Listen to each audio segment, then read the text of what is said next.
right, 24 minutes before 11 o'clock. Thank you for tuning in this Friday morning. Nice looking day out there, actually, and I think the temperatures are nice. It looks like it's going to be a pretty nice weekend up ahead. We have a big issue that we're talking about in this country right now, and it has to do with the mandates that are trickling down to us, or maybe trickling is too gentle of a word, but the mandates that are striking us, that are forcing us to buy things that we should or should not be forced to buy by the government. I guess there's a big debate about this. Right now in Ocala, we have one Hobby Lobby, and I know that's going to be a point of interest tomorrow in the same way that the Chick-fil-A was a point of interest, and one of those reasons is for the same person. Mike Huckabee got on board this one as well as he did the Chick-fil-A, and he's asking people to support Hobby Lobby in their refusal to go along with the mandate, and they are facing a daily $1.3 million fine. That would be Hobby Lobby, and that started, I believe, on January 1st. On the phone is Maureen Malloy Ferguson. She's the Senior Policy Advisor for the Catholic Association. She was the congressional liaison and spokeswoman for the National Right to Life Committee. She is a contributor to ABC World News Tonight. She's on the CNN, Fox News, Nightline, This Week, and C-SPAN, and now we're honored to have her here on our little show, AM Ocala Live. She's on the phone to talk to us about this important issue and what might happen or what should be done. Maureen Malloy Ferguson. Good morning, Maureen. Thank you for coming on the air with us. Good morning. It's great to be with you. I wish the weather here in Washington were as nice as that in Florida. Oh, no. So is it cold up there? Is it snowy? What is it like? It's pretty chilly. Okay, all right. What's going to happen with this? Is there any way to look into a crystal ball and see? Well, let me just sort of start at the beginning. Okay. President Obama, of course, passed his health care bill. Right. But it's taken a while for us to see a lot of the not-so-pretty details of the bill. That's right. So now it's being implemented. We're up against some of these implementation deadlines. And the one that we're talking about today is referred to as the HHS mandate, which says that virtually all employers have to give away for free in their health care plans contraceptives and abortion-inducing drugs and sterilizations. So now there's lots of things that aren't covered in this preventive services package. Say heart medication for your mom, for example, is not covered for free in Obamacare. Oh, wow. But yet employers are being told that they have to give away these products for free. Now, some employers, of course, object to these things. And in the case of Hobby Lobby, this is a family-owned business. This family started the business in their Oklahoma City garage with a $600 loan from the bank in 1970. And they've grown it to be this incredible, American success story, a great business that employs 22,000 people. Well, what is the Obama administration doing? They're saying, sorry, you have to violate the tenets of your faith. Hobby Lobby is saying, no, we don't want to include abortion drugs in our health care plan. So they sued the federal government, and they've had a few losses in courts. They even had an emergency appeal to the Supreme Court because January 1st is the deadline they were operating on. Yeah. And they lost in the Supreme Court. This was just before the New Year, just after Christmas. And when you have an emergency appeal of this nature, it just goes to one justice, and it happened to fall within the jurisdiction of Sonia Sotomayor, who was President Obama's appointee, of course. So Sure. She ruled against Hobby Lobby. So Hobby Lobby's case is going forward in court, and it may eventually make its way back to get a full hearing in the Supreme Court. But in the meantime, they're on the hook as of January 1st for these incredibly crippling fines.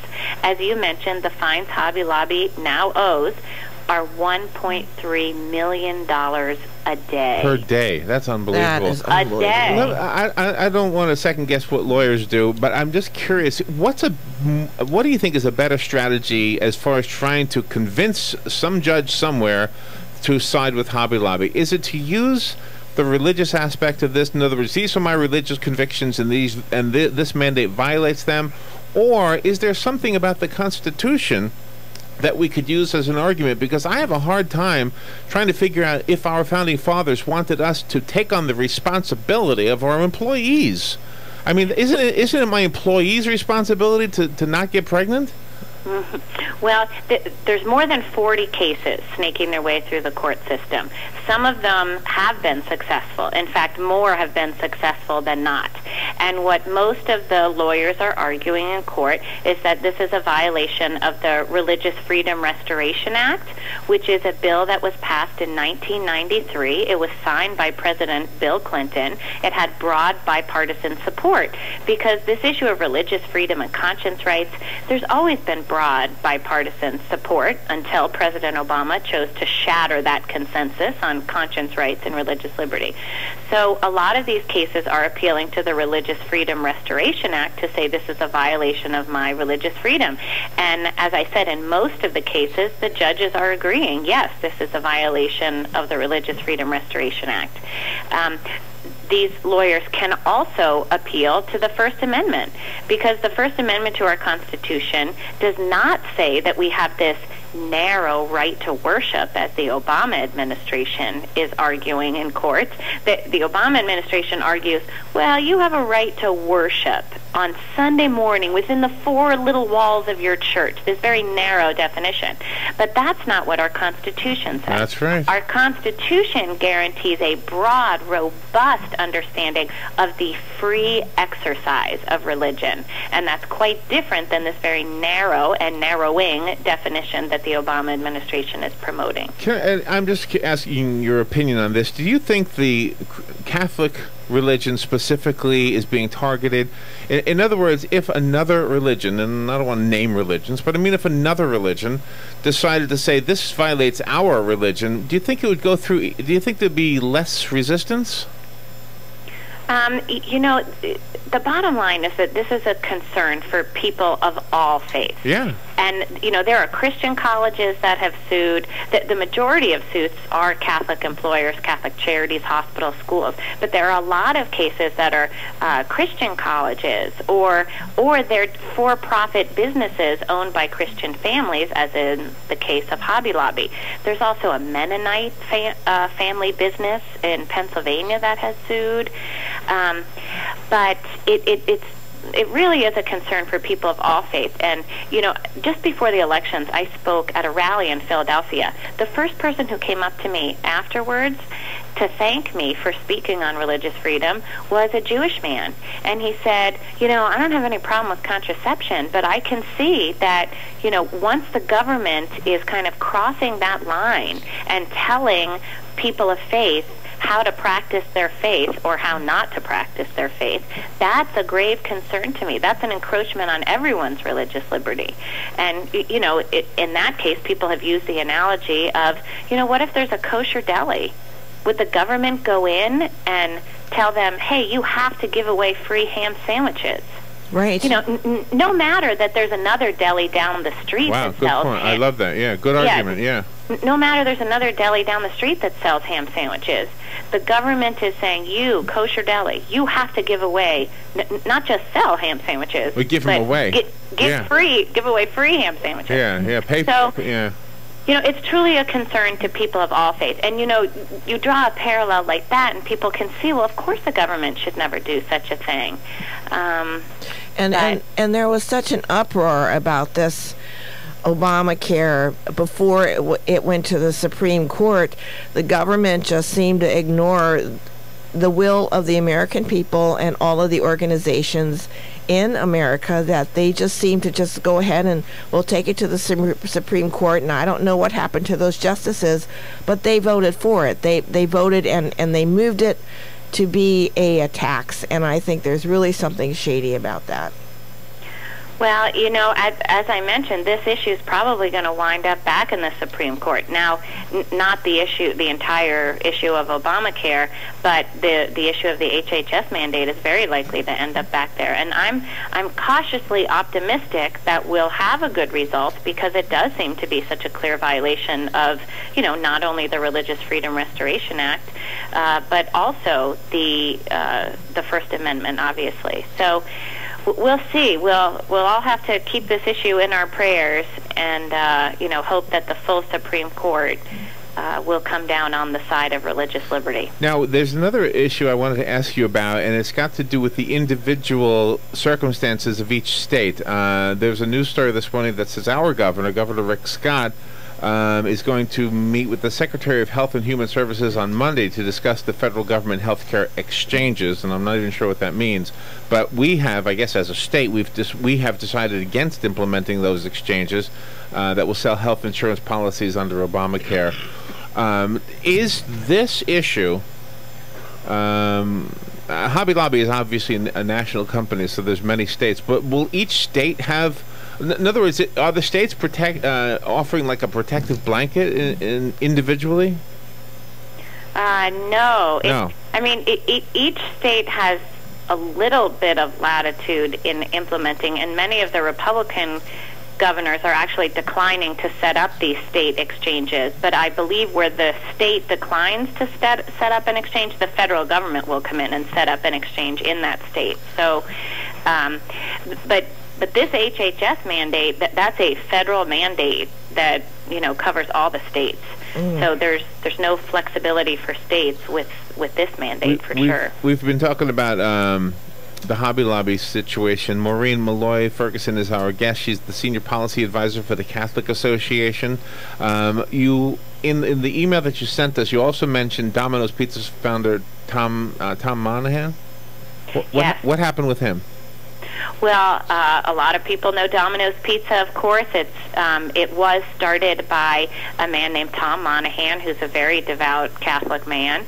He has since sold Domino's Pizza, but he owns other businesses, a property management company called Domino Farms, for example. So he sued the federal government and said, hey, this violates my religious beliefs to provide these products for my employees, and I don't want to do it. He received a positive ruling. He received a temporary injunction because he also was on the hook with this January 1st deadline. So he received a temporary injunction. So he's not on the hook for the fines and penalties, but yet Hobby Lobby is on the hook for fines and penalties. Why is that? I mean, why? How can they do that? How can they? It's kind of the luck of the draw, which judge you get, and that's why it's like, because different judges are deciding different things in different circuits. That's one reason it is likely to sneak its way up to have a final decision from the Supreme Court. So again, we should be praying for all those justices. Yeah, right.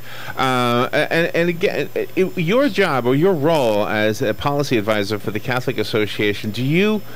Do you get into the nitty-gritty of it, or are you like a spokesperson? Obviously you are. You're on all these TV shows and radio shows. So, but is that the big thing? Is to educate the rest of us as to what's really going on here? Yes, and that's so important because a lot of people have, everyone's busy in their daily life. I understand that, but a lot of people haven't kind of woken up to this threat coming from our federal government. And, this really is a pretty unprecedented attack on our religious freedom. And we've got to stand up now and say no, to take a stand now, because who knows what will be coming next. Obamacare has all kinds of potential for mischief. So we had a discussion about this morning. We had like a 25-minute segment where we debated this very thing, and I told the audience that you were coming on at this point in the morning. And one of the callers suggested that it was a marketing ploy. It was a way to get us to go shop at Hobby Lobby, like the one for Chick-fil-A. And oh my goodness, no! I'm certain that Hobby Lobby would love to not have had to fight this fight. Fines of $1.3 million a day. I admire incredibly the integrity of this family, the Green family who owns Hobby Lobby, to stand up and say, no, we're not going to violate the tenets of our faith, even though it means taking on the federal government and facing massive fines of $1.3 million a day. Yeah. There's no way this is some kind of a gimmick, and we ought to go out and support Hobby Lobby in taking their stance. And one of the arguments on the other side of this is that Here's the question they'll say. They'll say, if Hobby Lobby doesn't want to pay for contraception, will they pay to raise the child that is the result of having no contraception? Yeah. And our argument this morning was simple, that your responsibility as an individual, as a private citizen, is your responsibility. It's not your boss's responsibility. And we compared it to speeding. I mean, can you imagine if the United States government ordered employers to pay the speeding tickets of their employees?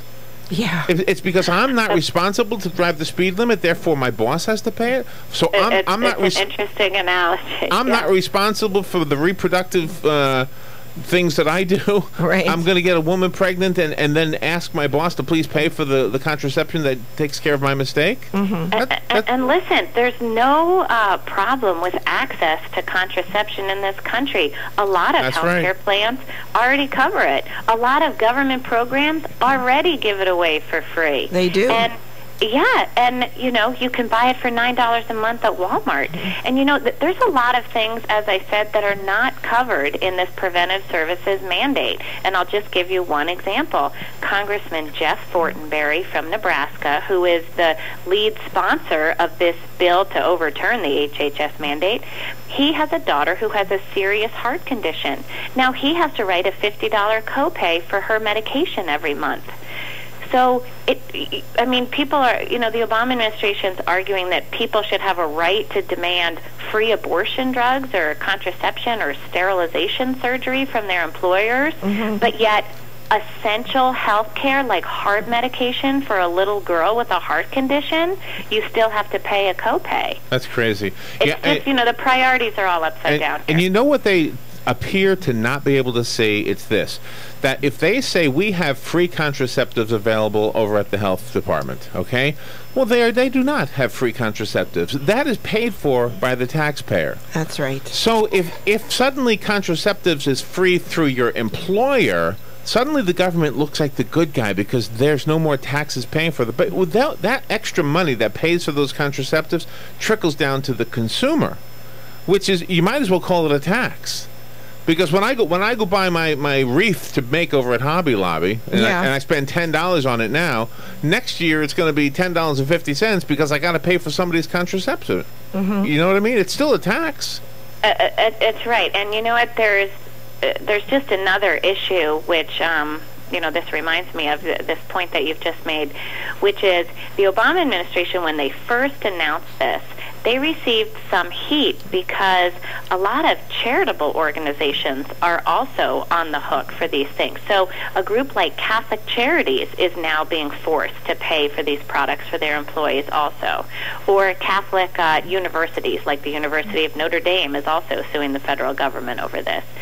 So because there was a little bit of a backlash saying, hey, you're going to force religious charities, you're saying that Catholic Charities has to pay for these products that are opposed to Catholic teaching.